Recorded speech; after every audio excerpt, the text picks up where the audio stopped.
Bank of Baku daha bir maliyyə savadlılığı ilə bağlı təlim təşkil edib, bu dəfə məktəblilərlə görüşüb.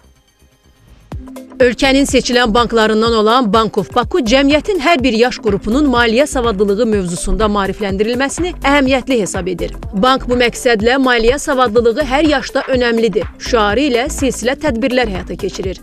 Bankın növbəti tədbiri isə Abdullah Rəhimov adına 247 nömrəli tam orta ümumi təhsil məktəbində baş tutub. 2 hissədən ibarət tədbirdə ilk olaraq 100-dən çox şagirdə maliyyə savadlılığı mövzusunda təlim keçirilib. Şagirdlərə pulun yaranması, sadə büdcə planlaması, pulun səmərəli istifadəsi, eləcə də kartlar, rəqəmsal ödənişlər və maliyyə təhlükəsizliyi kimi mövzularda məlumatlar verilib. Məktəblilərlə bu mövzularda müzakirələr aparılıb. Ardınca isə 30 məktəbli komandalar şəklində bankın təşkil etdiyi maliyyə savadlılığı mövzulu intellektual yarışmada iştirak edib. Sonda qalib komandaya, eləcə də yarışmanın bütün iştirakçılarına Bank of Baku tərəfindən hədiyyələr təqdim edilib. Qeyd edək ki, Bank of Baku bundan öncə maliyyə savadlılığı hər yaşda önəmlidir şüarı ilə yaşlı insanlarla görüş təşkil edərək təlim həyata keçirmişdi.